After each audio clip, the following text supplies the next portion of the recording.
Hello, my name is Dr. John Cipolla, and this is the KMEA Allstate Alto Saxophone solo, the fast solo. This is in 5 sharps. So the first thing I would like to tell you is to make sure that you have this A sharp, which is like a B flat, like this, 1, 2, and the side key. So for the first measure,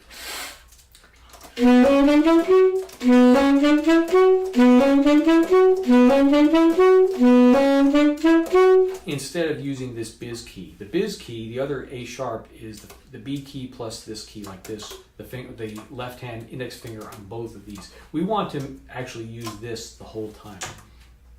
We later on find the passage in bar 1, 2, 3, 4, the 4th into the 5th bar.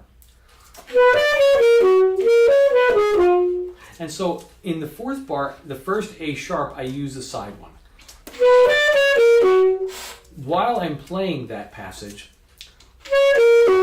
I slide my first finger down a little bit to the biz key, and now that next passage, I play while I'm also articulating. And so you want to make sure you have this side A sharp available to you, and you'll you'll end up using this biz key as well in that particular passage. We have in the second line some other accidentals like B sharps, which is the same as a C. And we also, maybe back up a step, maybe say in the second measure we have a C double sharp. It's a C with an X on it. So that basically means start on a C, go up a half step to C sharp, and go double sharp up another half step to a D. So that second measure,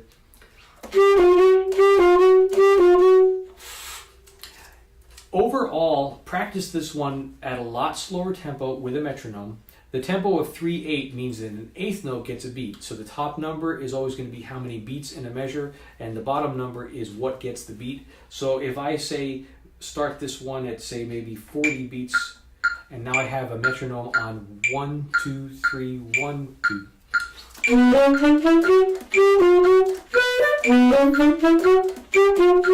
So that's approximately our tempo there for a learning tempo. And if you are not able to play it that fast, play it slower. So the goal is to learn the fingerings correctly, learn the rhythms correctly, so it's all learned correctly from the beginning, and then as you gradually get your speed up, all of the other elements will stay correct. If you try to learn this too quickly at a faster tempo, you'll end up ingraining some mistakes that will be problematic later on.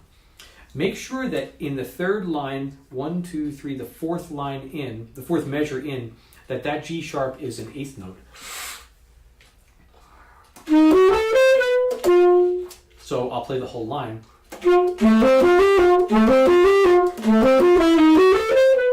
And sometimes there can be a tendency to put another note after that, like an F sharp. But make sure that you play it just strictly as an eighth note. Articulation. So make sure that we tongue on the saxophone. We're very, very light tongue pressure. So we put our tip of the tongue just under the tip of the reed. We blow the air. We release the tongue. The sound gets produced. Then we put our tongue back. And all of that is a very gentle process with a steady flow of air. So we don't want to see any bulging of the throat, like this.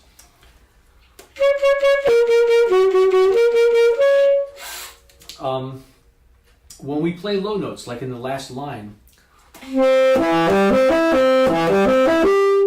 so part of that on the alto saxophone that will help the low notes out is, number one, make sure your instrument is in good working order. So bring it to a repair technician if it is not playing the low notes so well. That's the very, very first thing. Have a good repair technician work on your instrument. The second thing is have a good mouthpiece and have a good reed. So there are numerous mouthpieces on the market today, and I'll put a link below for some recommended ones. The same with reeds. I recommend them playing a medium strength reed, not too soft, but yet not too hard. A number 3 is often a good one. Sometimes a 3.5 is a good size reed, depending on which mouthpiece you're playing.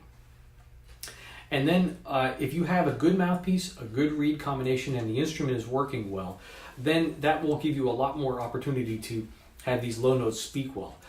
I actually do a little bit of a trick. When I play that last line and I play my A, instead of going straight down to my C sharp is like this, I'm going to let my first finger sort of gently, I want to call it pop the key, and I don't want to make it sound like there's a sort of bubble or interruption in the key.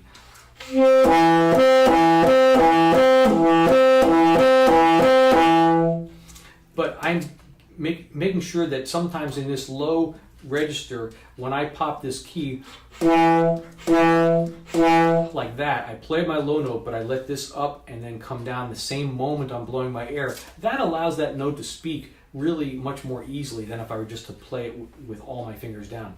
So I think of this when I play this particular passage. You're not going to have a lot of time in between to really separately push this finger down really too distinctly, but if you keep this in mind and keep your airflow steady, I think you'll find this note coming out easier. Another way to practice this, and I find this very helpful, is to start on the low note and come up. So do the passage the opposite way.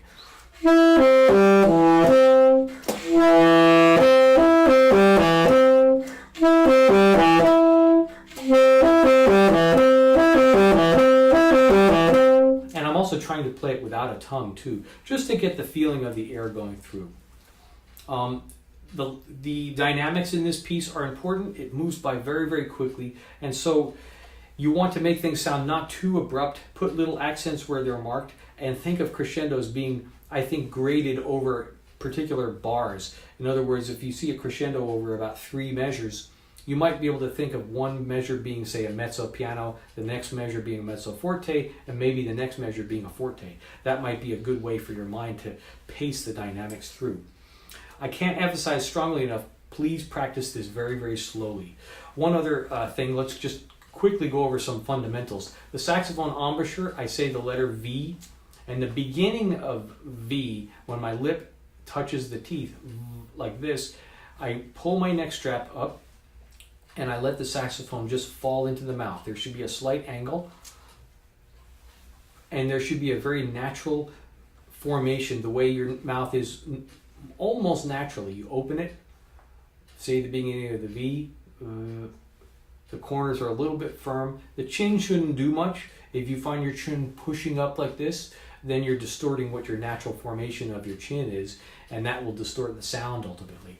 And also make it harder for you to play. Hand position, if you drop your hands at the side and lift them up at the elbow and have the curved fingers, they should be finding the saxophone at a slightly diagonal angle, so that like this kind of a hand position on your left side will enable you to get these keys here like this. Try to avoid any kind of lifting of the fingers like this too much. So when I play my high note passage,